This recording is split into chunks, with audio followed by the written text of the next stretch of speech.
Hi, and welcome to White Hat versus Black Hat SEO show. My name is Josh, crazy logger chest hair bachynski.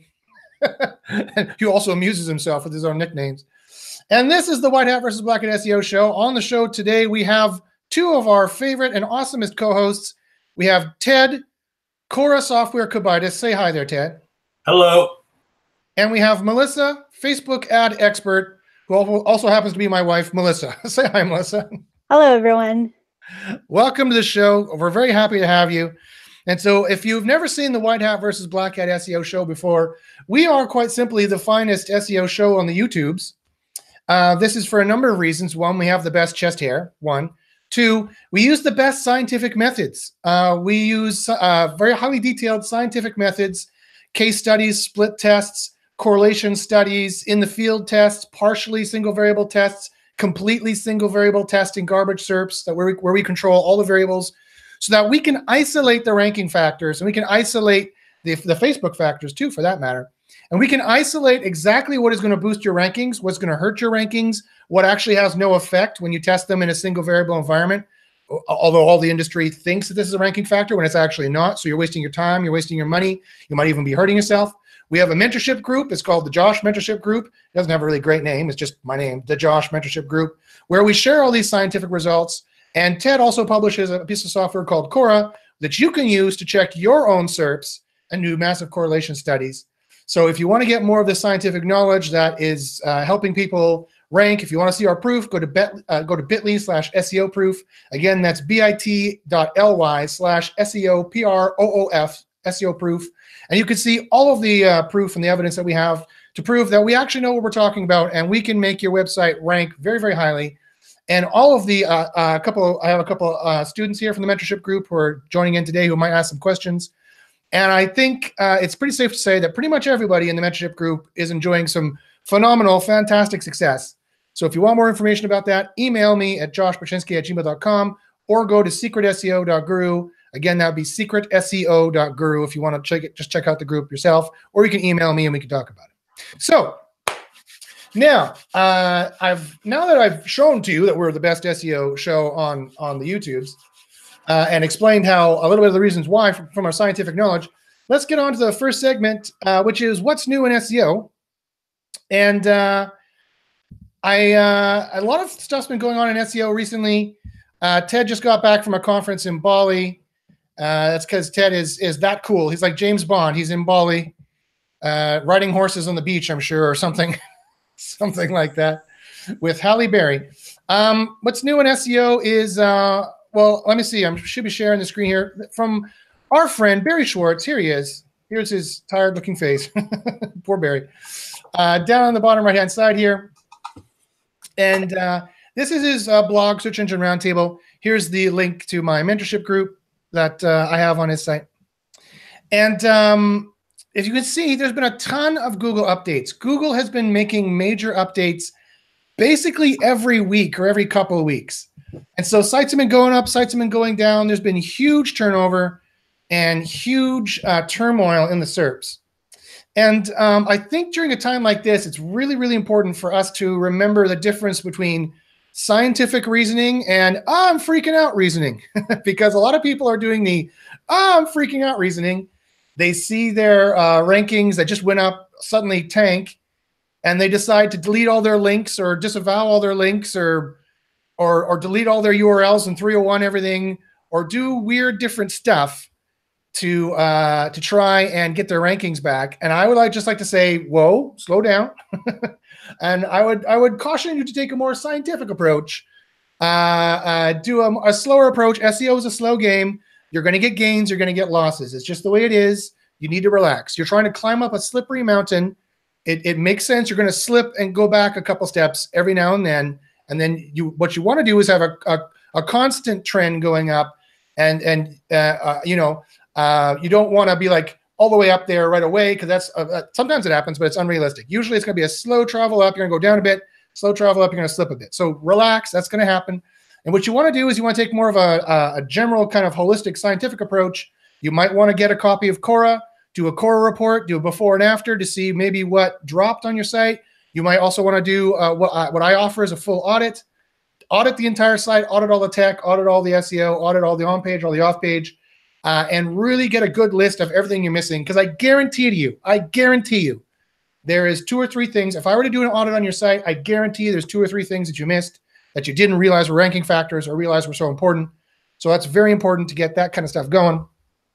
And so that's the approach I would take. I would not freak out because you lost some rankings and then suddenly delete something or do something drastic. Also, being part of a mentorship group where you can ask them, hey guys, should I do this? That would always be a good idea. So that's kind of my rant and starting rant for today. I also noticed that Keith. I also noticed that Keith joined us there. Keith, how you doing? Technical difficulties. Hello. Hi guys. How you doing, Keith? Pretty good, pretty good. For some reason, I clicked in and I thought it was late, and then it said waiting for Josh bachynski, and I thought, oh, and then I switched devices, so I'm here. Hello. Excellent, excellent. Well, if you have anything to say or if you have any questions later on the show, by all means, join in. So we're going to be doing an SEO Q&A today. In a second, we're going to talk with Melissa and just get a quick little update as to what's going on in Facebook, what she wants to highlight from Facebook this week. But that's going to be in a couple seconds. Before then, though, I just want to mention on the top right-hand side here on YouTube, you should be able to ask questions. I'm going to answer all your SEO questions and your Facebook ad questions today that we can answer. And if you want to type it with some asterisks beside it so I can see it with my giant Coke bottle glasses, that's how blind I am. You see, that is this is the actual Josh ego, and that's modified. Josh inflated ego, modified ego there. That's how blind I am with my glasses. And so go ahead, ask your questions at the top right-hand side. And while you're asking questions there, Melissa, what do you want to highlight from Facebook this week? Well, this week I've just been doing a lot of split testing with ads on really cheap ads, getting some great direct traffic. And I just want to remind everyone that Facebook has the capability to do that. You don't have to throw a lot of money at it, but great results, getting really, really cheap clicks down to even 2 cents, some of them. So don't forget to do it. And don't forget to split test, because sometimes your audience that responds isn't the audience that you expect. This is true. This is true words have never been spoken. That's for sure. And I like also how you can use on Facebook. Not only can you use it to find good audiences on Facebook, but once you find the kind of audience on Facebook that's responding very well to your ads, you can also apply that to your website as well. Yeah, exactly. And just with cheap direct traffic ads too, you can keep changing things up, split testing things. You can start to see when you get that audience fatigue, and you also don't waste money on doubling up and alienating people. So it's great and easy. Even $20 can give you some really interesting information. Yeah, and it's amazing that it's so cheap. I mean, like you could do 10 split tests that cost you $200 in total, and you could find your golden audience you never even knew existed, and then you can use that for Facebook and for AdWords if you want to do AdWords too, or you can use that for your website as well. So that's super good. That's super good tips. Thank you very much. Yeah, okay, no problem. Let's move over now to the YouTubes and see if we have any questions boiling up here. Trey says chest hair is a must for SEO. Thank you, Trey. You're entirely right. Jordan says, hey, Ted is here. Yes. Ted says chest hair is not a ranking factor. Ted, you're wrong with that one. Chest hair is, as Jonathan says, chest hair is the only ranking factor. Okay, so enough of the chest hair. Let's see if there's any SEO questions here. Okay, so yes, Saxena Candy, it's an interesting name. Saxena Candy asks, external links are must for on-page SEO. Can I rank my article without adding any external links? I see all blogs add outbound links. What's your opinion? So that's a great question. Yeah, so you're talking about outlinks on the page. So you have your own article page, and you're talking about linking on your page off to other pages. I know a lot of blogs do it, and it seems to be almost like industry standard practice for a lot of bloggers. That's really too bad. For 2 reasons. One, you can make a good solid guess that whatever people are trying to do to manipulate Google's algorithms, they're eventually going to catch on and try and write an algorithm to stop you. And in this particular case, they have, because we've tested this in a single variable environment. We ran 5 tests where we outlinked from a page, and we found that they dropped, they demoted in in their rankings when we did that in a single variable environment. Nothing else changed. No traffic, no social, no links, same server, same plugins, same kind of gibberish content. But so, did you do that in a do follow or a no follow context? We did do follows in that context.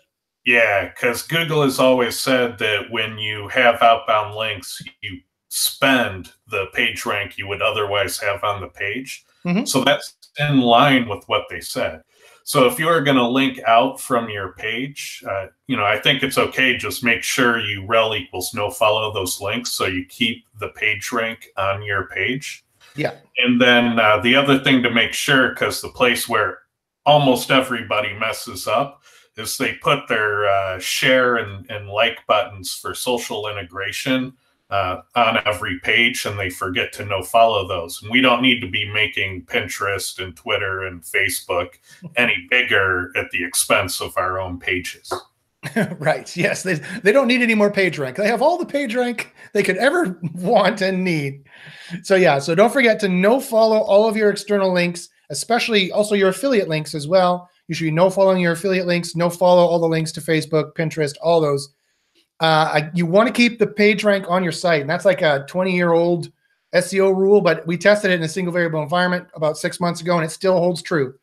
So you definitely want to be no following those. And just because it's industry standard practice doesn't mean you should be doing it, because a lot of the SEO industry is just crap, just absolute crap of people just listening to rumors, and they're like drilling holes in their head to solve headaches. And like, it's like the dark ages in SEO right now, where people have no idea what they're doing. At SMX Advanced and all these big conferences, MozCon, all these big conferences, they have really no idea what they're talking about, because they refuse to do massive correlation studies or specific correlation studies.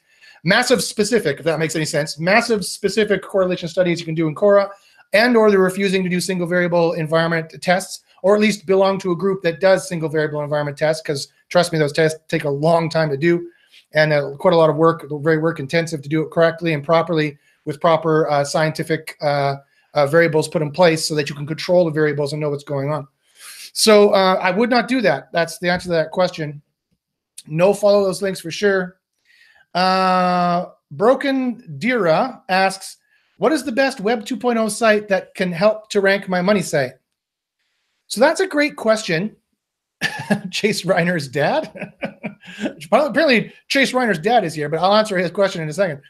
So that question is, what is the best Web 2.0 site that can help rank your money site?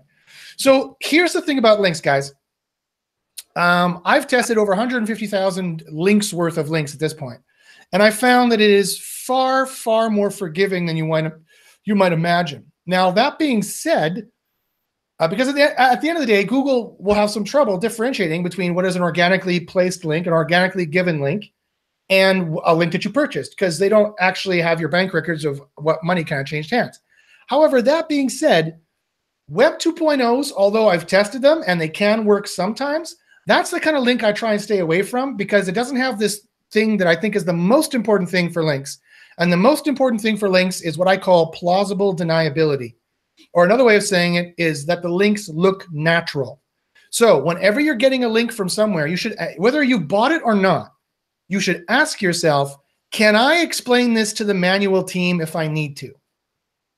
If you can't explain that link to the manual team if you need to, you probably don't want that link. It's a risky link. It very well could help you rank. Links are actually fairly forgiving. And actually another little secret that we found out in single variable testing, and that Quora will also show you sometimes as well, is that no follow links can help rank you as well. That they can be counted in some cases.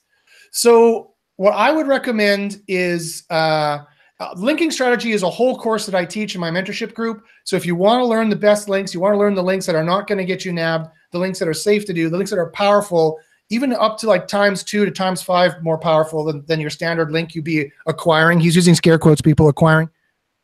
We have links that are anywhere from, our methods for links are ×2 to ×5 more powerful than normal. We've tested this in a single variable scientific environment. If you want to learn how to do that, join my mentorship group, go to secretseo.guru or email me, and maybe I can explain a little bit to you. Email me at josh.bachynski@gmail.com. But it takes way too long for me to explain here. But Web 2.0s, sorry, Chad, 1 second. Web 2.0s they're okay, but it's really difficult to explain that to the manual team and make them believe that you didn't put it there. Sorry, Ted, go ahead. Oh yeah, I was going to say, in a black hat or gray hat context, it totally works. You go and claim all your Web 2.0s, make sure you have the username and credentials in case you need to clean them up later. Mm-hmm. And then make sure that's your tier 1. So all your Web 2.0s point at your money site. And then your tier 2s, all your spammy links that you won't be able to clean up later, point to your tier 1s. Yeah. And it does work. I've seen websites move in the past couple days even with that. Yeah. A lot of Web 2.0s do seem to be helping rank sites. So I can't just give the blanket statement like so many other white hat SEOs will, that they don't work, you shouldn't use them, blah, blah, blah. That's not true. They do work. We've tested them. Yeah. Much to my chagrin. And by themselves, if you just go out and get 12 Web 2.0s, it's not going to work. You have to do your tier 2 on top of those. So your Web 2.0s point at your website, and then your tier 2s point at your Web 2.0s. Right. Well, page rank matters. And so if the Web 2.0s you're getting don't have any page authority or page rank, well, then you're not going to get much ranking juice out of them, right? So some Web 2.0s work. I would rather go for links that have a much higher plausible deniability, where it looks like it's a blog with a real readership, where it was placed by a real author who thought your site was really great, and it doesn't look like an obviously paid link.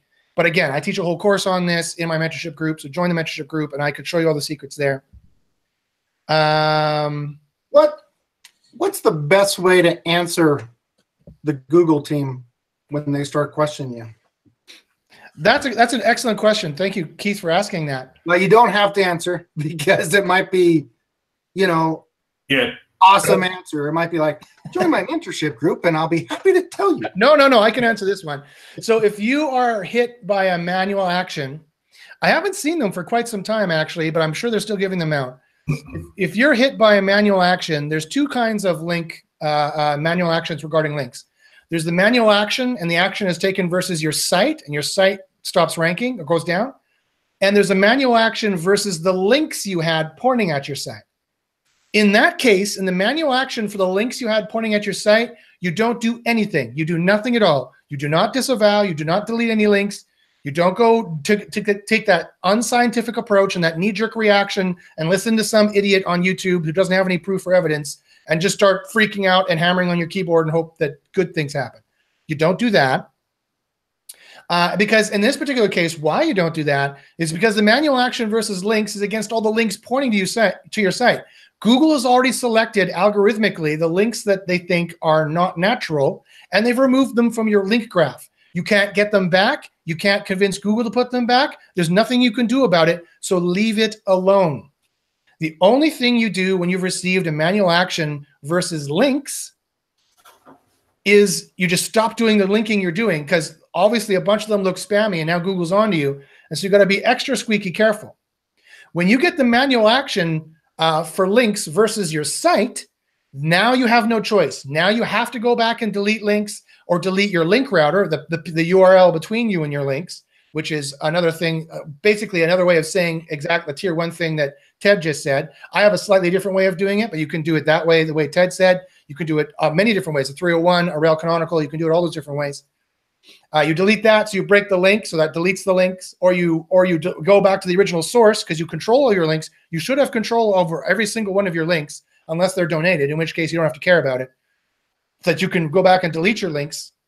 And then and then last but not least, if you have to, then and only then, and this is the only time, and I mean the only time you should be using the disavow file, is you put some links in there and you go back to Google and you say, oh, sorry, I don't know who made these links. These links were all built by some social sharing program. I have no idea who made these. I never made these. I'm terribly sorry. Maybe it was made by an unscrupulous SEO we used to have, but I totally want to be above board. I totally want to clean this up. I've gone and deleted all the links I can.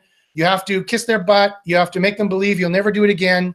Put your name, your phone number, and your email address in the message. So like you're standing up for this knowledge and you're not being shady at all. And you're an actual real person that they can contact and they can believe in.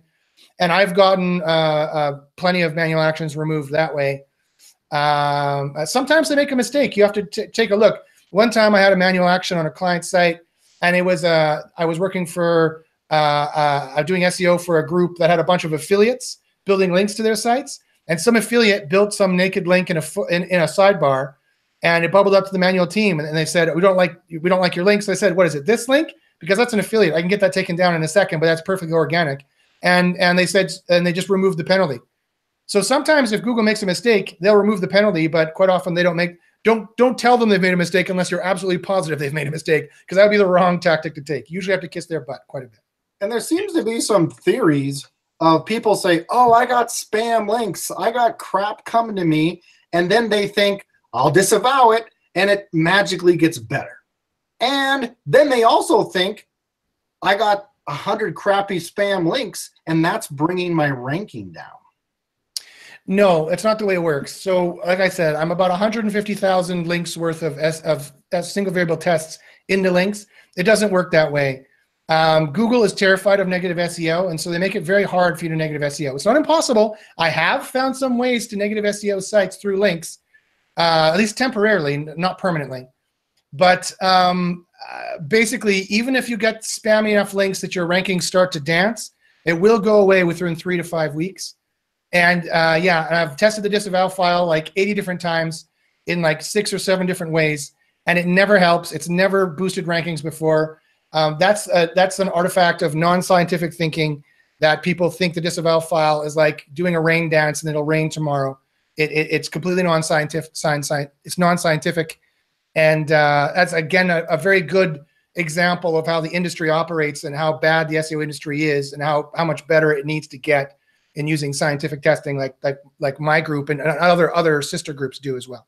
Yeah, the most common form of negative SEO, in fact, isn't negative SEO. Like I talk to people probably 4 or 5 times a week, like different websites, and they say, you know, I'm being attacked. I have all these websites that are sending me thousands of spammy links from all over the place, and I go and look at their website, and nobody's doing negative SEO. They have RSS enabled on their WordPress. They're syndicating their content. People are picking up the content and linking to the content, and they're spending their day going around asking for link removal requests. Oh man! You know, step number 1, decide if you want RSS. No, step number 1, learn what RSS is. Right. Yes. You turn it off. Yeah. Oh, and so, that's hilarious. So that in that case, that's not hurting them at all. It's probably helping them. Having an RSS feed, getting Google coming back and spidering them more frequently, probably 1, 2, getting link juice from the RSS feed as well. Most of it's probably ignored, but maybe even if 5% of it is counted as good juice, that's going to be fine. So it's a complete myth that links have any kind of demotion. Google told us that Penguin no longer has a demoting factor anymore years ago. I've single variable tested this. I can't tank any pages building the crappiest possible links to them ever that I could. So you have to stop the non-scientific thinking. You have to calm down and not be afraid. And you have to go and listen to the medical doctor who has the science behind them, or in this case, to the SEO who has the science behind them, and tell you not to do that. It's probably something else. Whenever somebody thinks it's links, sorry, Keith, whenever somebody says it's probably links that are hurting them, I guarantee it's probably quality or probably user clicks that are hurting them. Well, and the thing that I'm seeing, amateur SEO folks, they think they need links because that's what everyone talks about. They go unscrupulously get them. And then what I believe is happening, Google says, WTF, what's going on? You have no AdWords, you have no Facebook traffic, you have nothing on YP.com, Home Advisor. No one's even searching your brand, but you magically got 20 links overnight. And I have a suspicion that they may Google some demotion. You just described MC4. You described somebody who's exploiting a minority of factors and triggered the algorithm. So if you want your over-optimization in one area to work, you have to bring up your average effective measurement across the board. Yeah, so that's what I was going to say. So here's just so you know what Ted's talking about. So here is the MC4 algorithm in the patent where it was described, and you just replace lists with the factors. So the important sentence is, The goal of the MC4 algorithm is to produce an aggregate ranking that ignores items or pages that are spuriously highly ranked in only a minority of factors. So that's what the MC4 algorithm does. That's what Ted's talking about. Now, it's just a patent. We don't know for sure that they're running it. Ted sees it a lot in his Cora data, or he thinks he sees it a lot. And this is a constant debate between him and I, because at the end of the day, it's like string theory. Yeah, I can't really prove it, but it kind of looks like it's there. No, this is cutting edge theory crafting. It is by no means proven, but it explains a lot. It explains why Kyle sees over optimization requests in single variable testing, but when I go out to the wild, I find outliers that violate the rule to a same proportion at the top of page 1. Yeah. I believe Ted. That's my answer. Okay. Well, I could be outvoted. That's fine. But in this case, I would say, yeah, again, that's a maybe. So I put my knowledge into 3 buckets. Bucket 1 is, yes, highly trustable. I've tested it here, and I can show you that. I have that infographic waiting here too, if you want to see that one. But I put my knowledge into 3 different buckets: the yes, highly trustable bucket, the maybe bucket, and the nope, I have no evidence to believe this. There's no reason why anyone should believe this bucket. And so we're talking in the maybe bucket for MC4 here. It's a maybe right now, and Ted thinks it's a stronger maybe. I think it's just a maybe, but that's fine. Good scientists can have debates. That's what makes science good.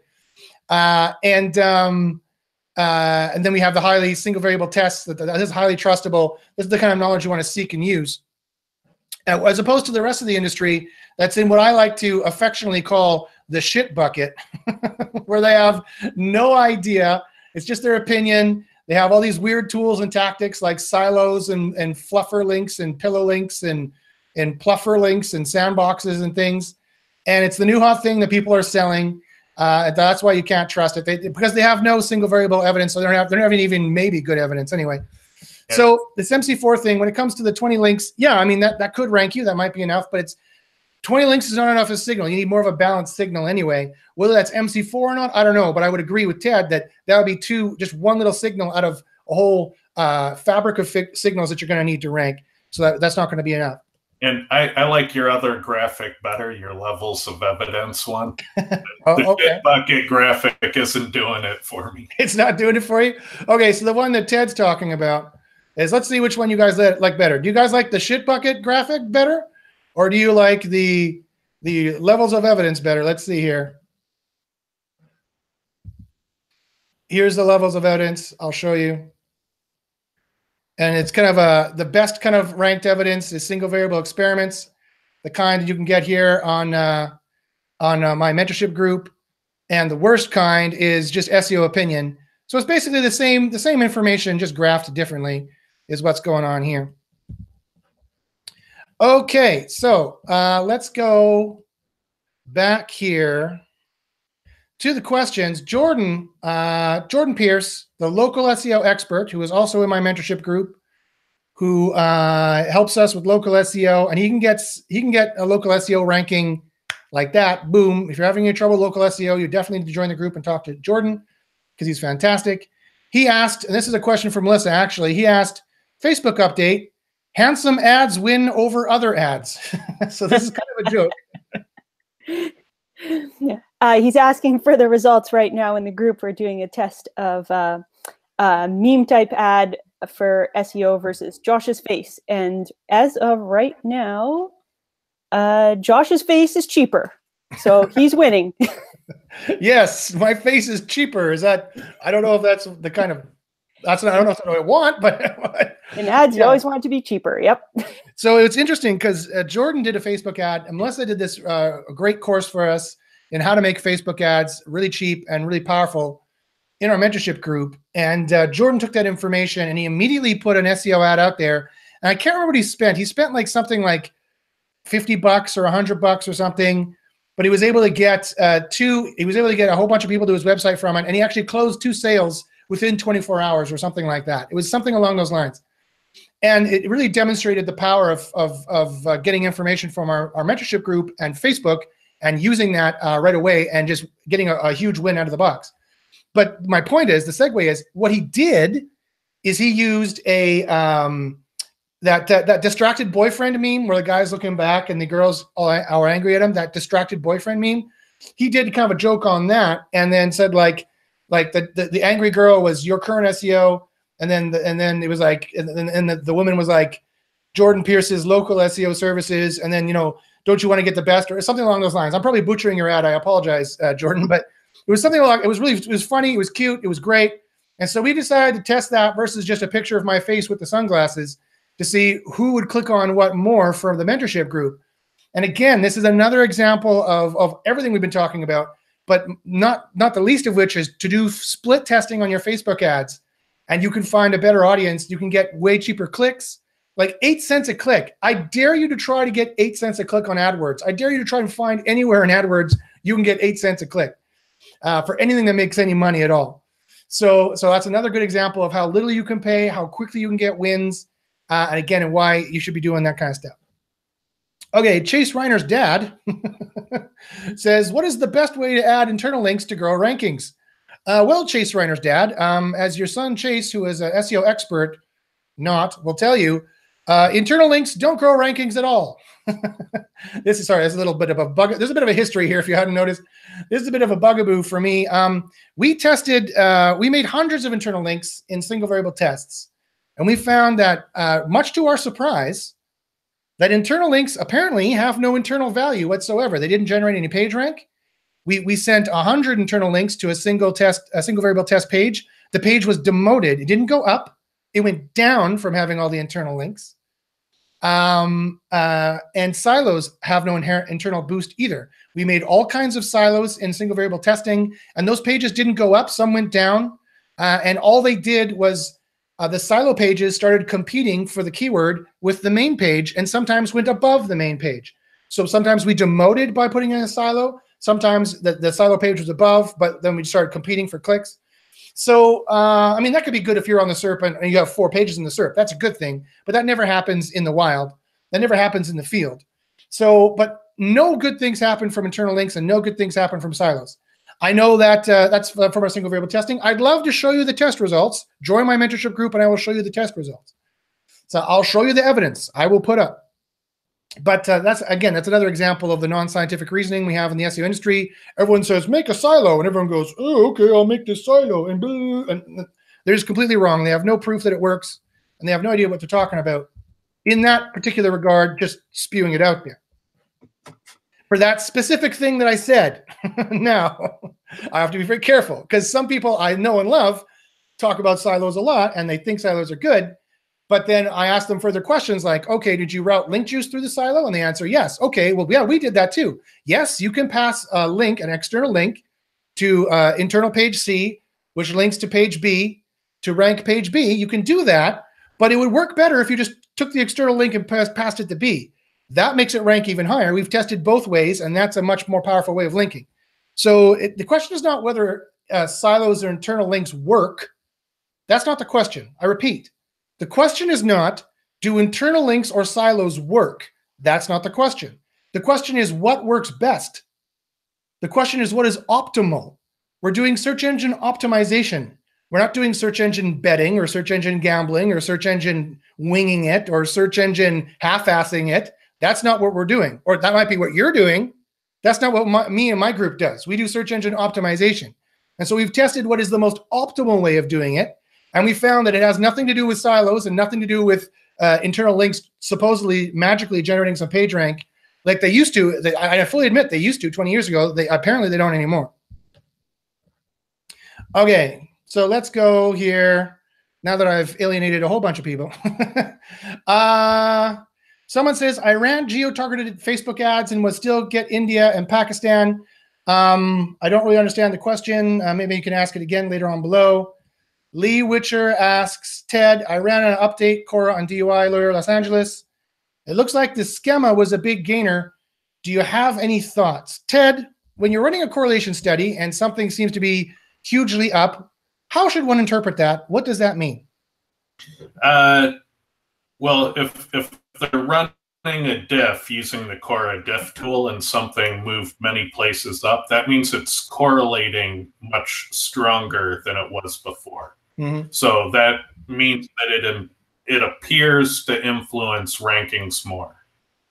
So in general, that means the more of it you have, the better you tend to rank. So I would look at how you differ from your higher ranking competitors and try to eliminate that deficit.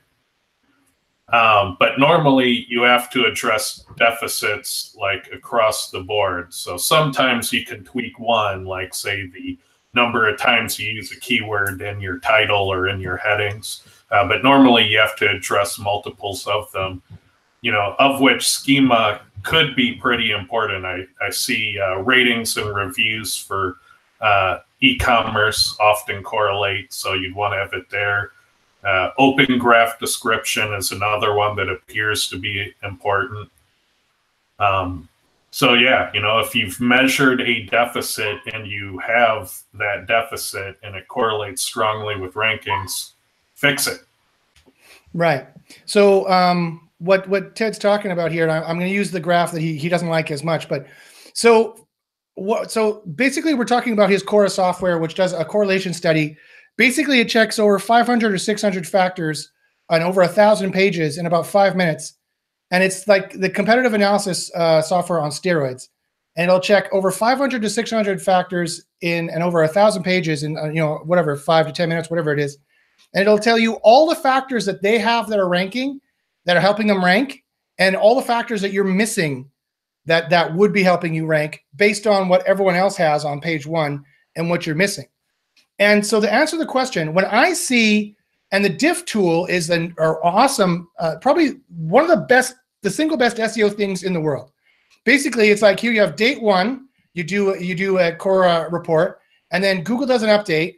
Then you have date 3, and you can see what's different between date 1 and date 3 vis-a-vis everything that Google changed in the update.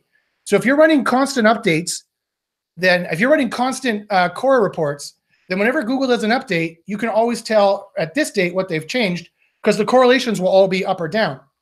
And this is how you demystify Google. And this is Cora is probably the single-handed best SEO piece of software there is. Not probably, it is. Cora is the best single piece of SEO software there is because it allows you to demystify Google right away. So if you run a report from August 1st and they did an update August 15th, and Barry Schwartz says it was around this date, and then you take another one August 30th, and you see all the differences between this and this, and that'll catch all of the updates between here and here, by the way. Then what you can do is you suddenly have a big, huge list of all the changes that Google made, and you can just demystify Google immediately. You can tell what ranking changes they made, and that gives you a list, just a simple list of everything you should be changing. And when you do that list, and to get to the question, when you do that list, and you have something that is missing, you see like some factor is up 100 spots or down 100 spots, like schema, for example, or anything, but schema was the example in the question.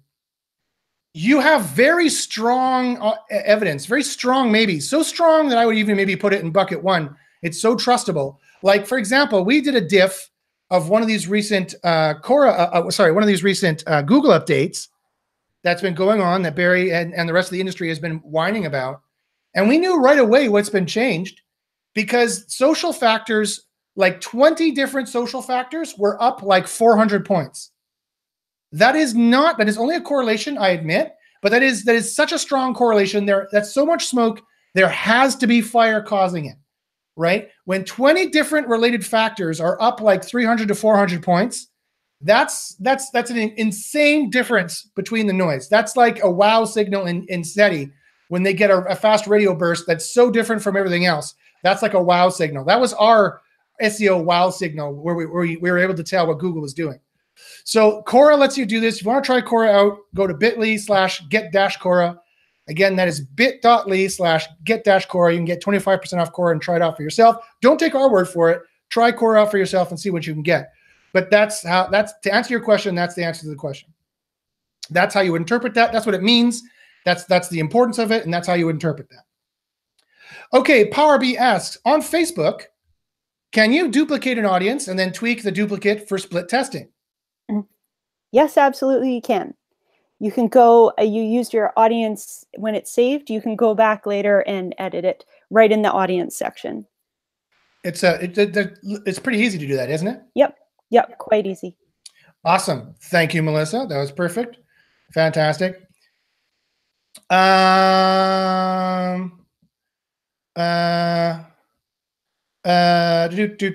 Okay, I'm sorry, I can't pronounce your name, so I'm not even gonna try. It looks like Greek name, possibly. I have 100 301 redirects in 300 index website. Is it harmful? Is it possible to remove 301 to get better crawl budget, response time, any methodology?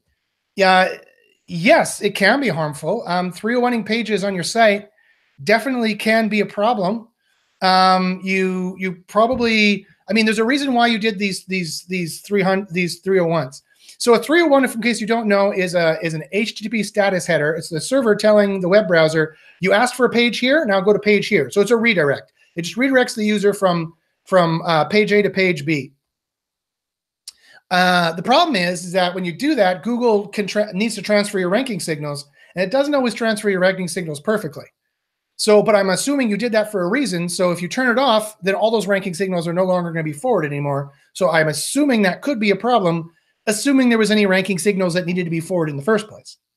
And then you ask a second question, can this be a problem for speed? Yes, this can be a huge problem for speed. If you have them all in an htaccess file, which is a server file, a configuration file that tells that's one of the kind of files, one of the ways you can do 301s that tells the browser to route from one page to another.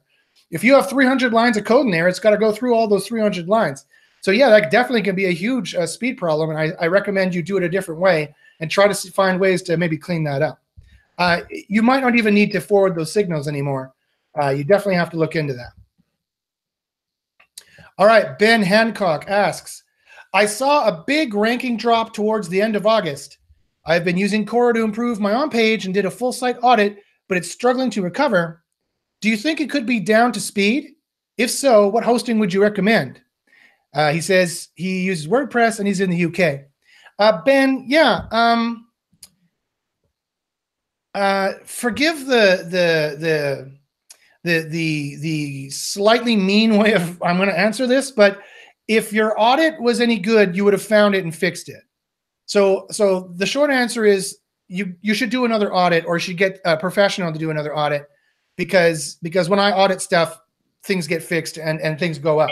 It might take a few months to fix it, but more specifically, send me your Quora report and I'll give you my read on it. So you can contact me through the SEO Tool Lab website, and we'll exchange emails and you can send me that file.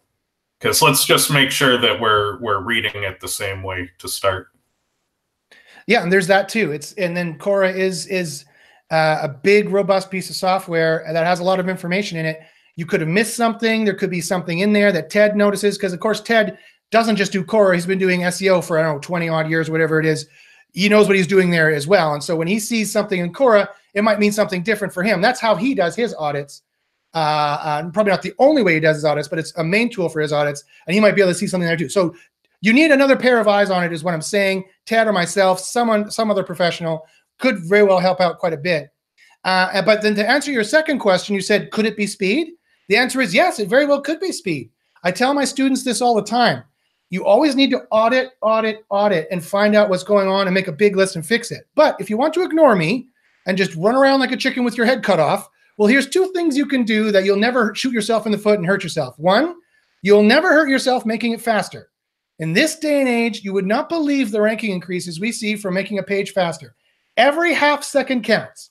So if you can improve the time to first byte, the first paint, or make the DOM usable, then that's going to definitely increase and improve your rankings, especially if you've got really terrible speed now. I guarantee it's something you need to fix anyway. So whether you fix that fourth, you fix that first, it doesn't matter. You need to fix your speed. Your speed needs to be so fast and sexy that it's like click, boom, it's there. And you'll see your crawl rate go up. And you should also see your impressions go up, and even your rankings go up. So here's a good little diagnostic pro tip for you. Because we've, in our mentorship group, like 20 different people have improved the speed, and we've watched what's happened, and 3 different things have happened. The worst case scenario is you improve your speed. There's 4 things that happens, actually. So the worst case scenario is you improve your speed, but nothing goes up. What does that mean? That means you didn't improve it enough. The third worst case scenario is your crawl rate goes up, but impressions and rankings don't go up. That means that you have a quality problem. You have a Panda penalty on your site. There's a quality problem in your site. The crawl rate goes up, but if your rankings don't go up, or there's not enough authority, one or the other, authority or quality at that point. If your impressions go up, but your rankings don't go up, that again means that Google is either maxed out as to where they think you should be. You've chosen a sub niche and you're kind of maxed out there. Again, you need to improve quality or authority at that point. Ideally, what you should see from improving your rankings is that everything goes up. Crawl rate, impressions, and rankings go up. If that happens, then that means your quality is good. You already have the authority. The only thing holding you back was speed at that point. And you fixed it. Huzzah, that's what you're supposed to do.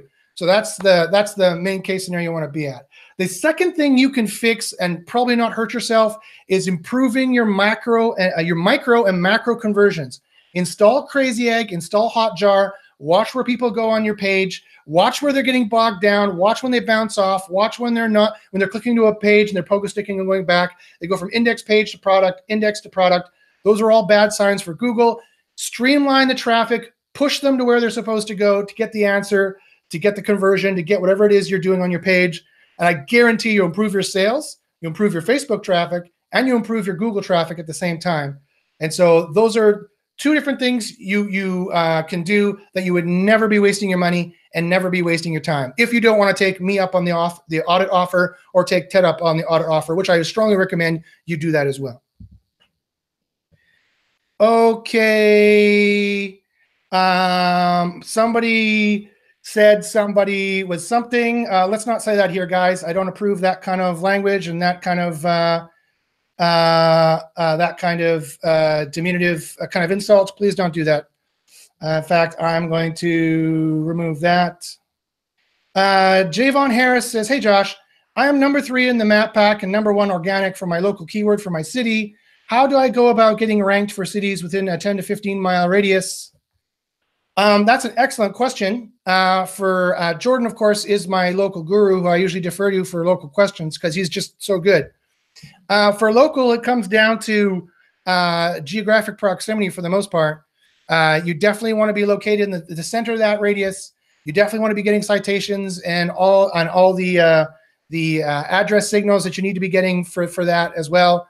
And you definitely need to be getting reviews for your Google My Business and those different kinds of things. And if you want to rank for like every little sub area in that area, you definitely need to do something that's a little bit against Google's guidelines. At least I would do it, and that's kind of how we're doing it, is doorway pages. It would be best if they were unique so that they're not doorway pages anymore. They're informational pages about Winnipeg, Fort Garry, Winnipeg, St. Norbert, Winnipeg, Waverly Heights, whatever it is. Pick your city with the areas or towns just outside of the city. And that should be slash and should be right off the route. And should be like city or location, whatever it is, and then the service that you want.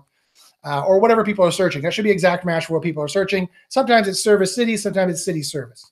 So that's in a nutshell how I would do that, but definitely send me an email and maybe I can coordinate with Jordan and maybe he can get you some better information on that.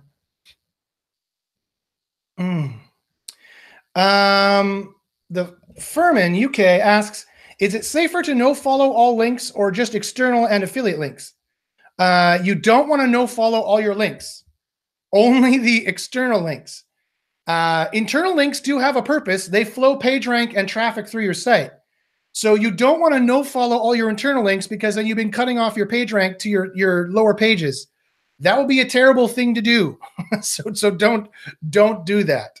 So when we talked about no following links earlier, we're talking about no following all the links to Wikipedia and no following all the links to YouTube and no following all your external out links. Not your internal links, your out links.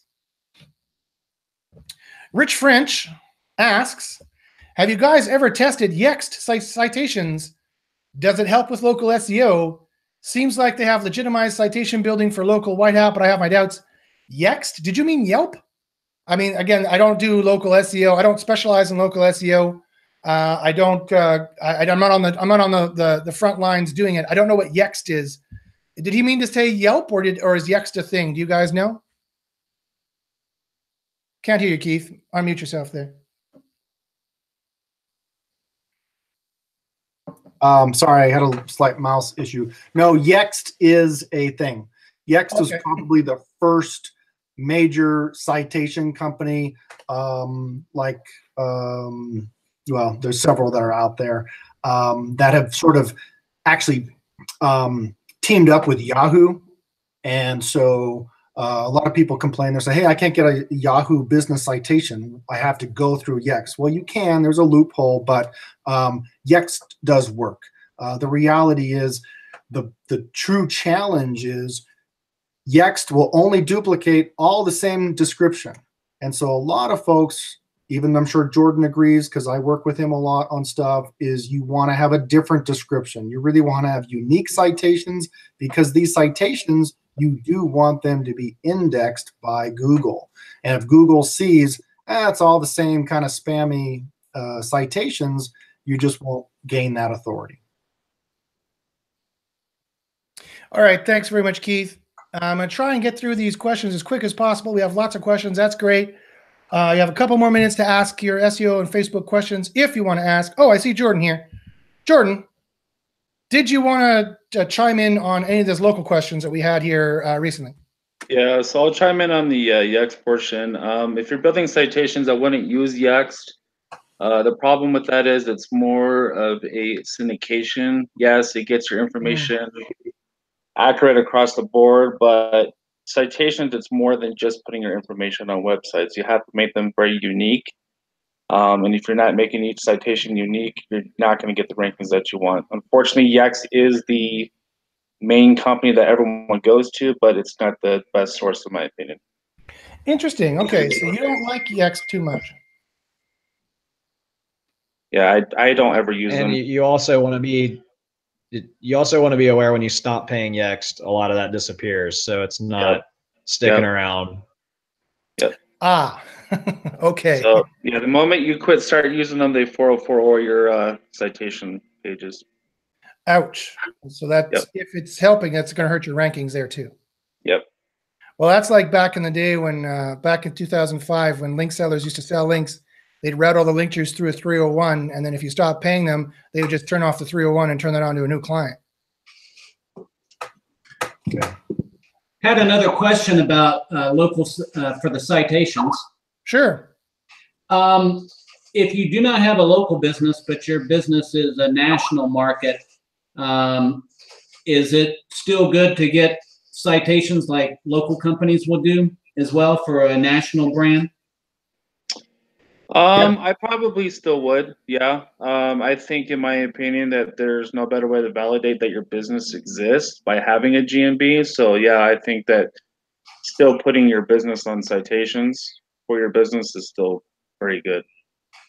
You were saying the other day, and I agree, and it's brilliant, that for entity building, whether you do local SEO or not, you should have a GMB filled out anyway for your business. Yes, yes. At this point, the way Google's going, you're going to see a lot of these lead gen sites that are getting hacked because there's no company behind it. So if you want to have your lead gens last, you need to have some type of branding online. The best way to do that is have a maps listing. So that's very interesting.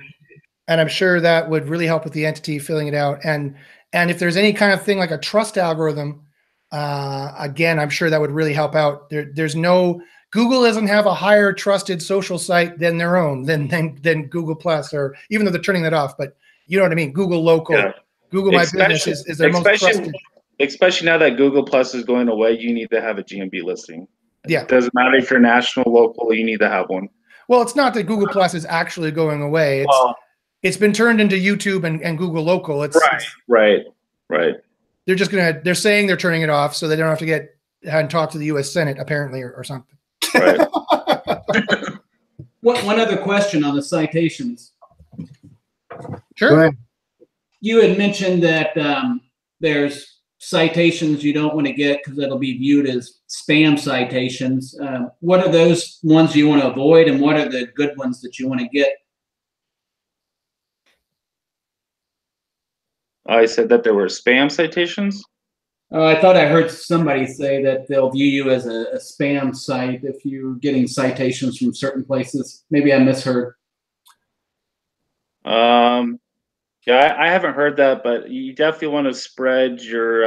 I mean, everything for citations is relevance too. So the problem with using Yext is that if you're a plumber, you're only going into like Yellow Pages or Yelp. You know, you really need to spread yourself out a little bit more and start getting your plumbing business onto a plumbing directory or some type of like a local business directory that's for your city. So does that clear it up a little bit? All right, thanks.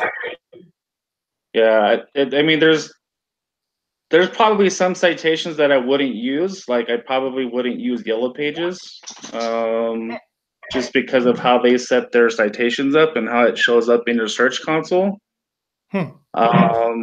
Most of the citations I get, I try to get do follow. The only one that I don't get that's no follow is Yelp, but that's because Yelp syndicates all of their listing information into Apple, Bing, and Yahoo. You're getting several other directories all in one. Do you think Yellow Pages is just too expensive for the price, or? Oh well, Yellow Pages is free, but the stuff that they're doing in Search Console, it's garbage. You're getting like 200 links coming from Yellow Pages. Yeah, 600,000. It looks horrible. Sometimes, how many did you see? I pulled one. It was 600. Yeah, it's whatever they're doing. It looks horrible. Yeah, what they do is they'll have /directory city /long tail folders, and then they count each individual page as a link. So you might be a plumber in the entire valley, and yes, there's 600 pages that are being pointed to because of the 5 different categories that you're in, from water heater to drain cleaning to, you know, just general plumbing.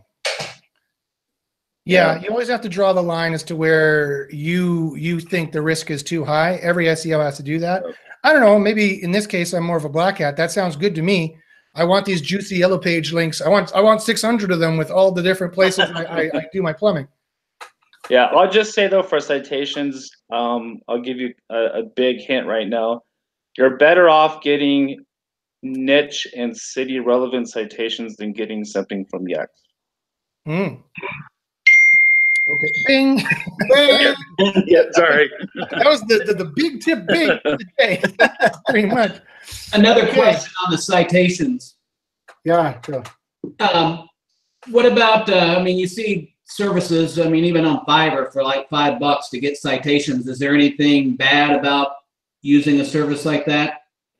Yeah, they're very, very low quality. They're not doing anything to help them get indexed, and they're probably using some type of bot, which means those citations are probably going to get removed from their business directory. How do you find a good citation service if you're wanting to pay someone to do it for you? Ping me in the Skype group. All right, thanks. But the best thing you want to do is see what type of directories they're getting you into. So are they just building citations in the general business directories, or are they doing other things that get you into other places?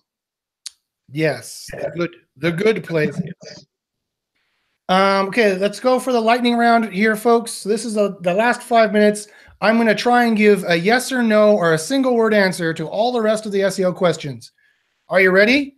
Let's see if we can lightning round this and give a single word answer. Deidre Calendar asks, does switching to AMP directly or indirectly help rankings? The answer is, I don't like AMP, don't do it. Just make your own site as fast as possible. West Coast Marketers asks, also have this interesting thing I found in the wild. Blah, blah, blah, SEO Vancouver. Okay, that's not a question. Mike says, will changing geo-targeting in Search Console to US help you rank better there? The answer is yes. I haven't set mine, but I get about 70% US traffic. Is it worth changing it? It could be if you want to rank for the US, but you'll rank worse for Canada, UK, and Australia, and everywhere else. So yes, geo-targeting can help and change it, especially for mobile.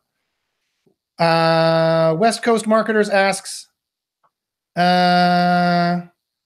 I see. So they searched for SEO Vancouver, and they see that it has 1 million spam links for the site. And the site they're referring to is also keyword stuffed. They would like to know our opinion about this and how is it possible to outrank it using the insights that Quora will provide.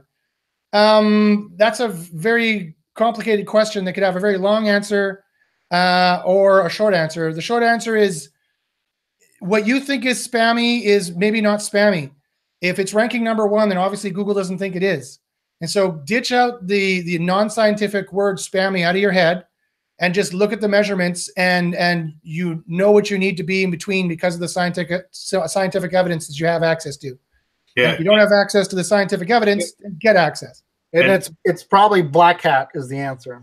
Well, I think Josh is right here. If your definition of spammy is using your keywords hundreds of times per page, then most page 1 results are spammy by definition.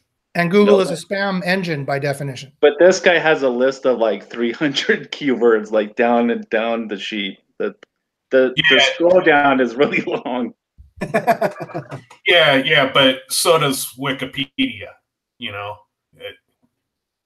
there's just lots of cases of that. If you search the keyword games, like ManyClip, it's usually number 2 or 3.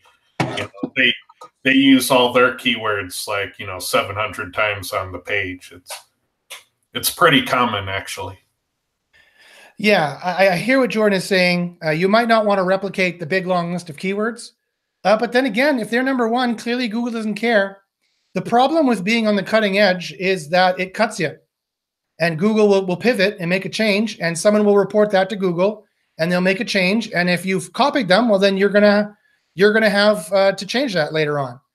And so you're gonna have to have a running list in your head of every cutting edge thing you're doing. And when they make a change, you're gonna have to run Quora and see the diffs, and it'll tell you what to change. And that's how to do SEO these days. You got to follow the cutting edge and follow it. Because the alternative is just no alternative at all. The alternative is just wishing a prayer and hope. That doesn't rank you. So I'm sorry, that's the way it is these days. You've got to be on the cutting edge, and Google's going to pivot and they're going to cut you, and you got to stay with it and just keep running Quora and keep being in your single variable experiment group that's doing good experiments with good scientific value, and you mitigate Quora against SVE, and that's how you move forward. Any other questions I can see for me? I don't see any other questions. Oh, here's a question from Dennis Dunbar. The last question for today: if internal linking is not a ranking factor, is it okay to add blog posts with no links and just use a related post plugin? I have no idea what a related post plugin is. I'm not a WordPress guy. I don't do WordPress. Most of my websites are built from scratch, or when my designers use WordPress, I yell at them and tell them to make it work properly. So you guys know what a related post plugin is? It sounds like it's making a link to me. Yeah, I don't know. Internal links are a factor once your website has backlinks. Yes. The single variable test was internal links with no backlinks, and nobody builds their website that way. Mm-hmm. So once you have backlinks, it's how you move page rank around, and it's important as to will actually rank. Yeah. You can't go making a website without internal links. That's not what we're saying. You have to, again, the industry, okay, here's my ending rant for today. Are you guys ready? The industry has to get much more scientific in the way it thinks and understands and thinks about things. When I say that internal links, when I say in single variable testing, I prove that internal links do not generate internal page rank. That doesn't mean you don't use them. That doesn't mean that they're bad or evil. It doesn't mean they have the juju on them or whatever that. No, stop thinking that way. You got to think more selectively and more scientifically. So when I say I prove that silos don't have any inherent value, all that means is don't hang your entire SEO theory on it. And don't think that just making a silo is magically going to boost the money page up, because it doesn't. Instead, think about how you're going to route your link juice to your money page. And if that has to include some internal pages, fine, so be it. But I'm just saying there's no inherent value to doing that. In fact, you're going to diminish link juice. So why don't you just rank directly to your money page and save your page rank? And that'll boost the money page even higher. And we can boost it even higher than that if you follow any extra special stuff that we do. All right, folks. Well, this has been the White Hat versus Black Hat SEO show. I hope you all found it informative. I would like to thank everybody who joined in today: Jordan Pierce, Keith, Thank you. Melissa, our Facebook ad expert and co-host.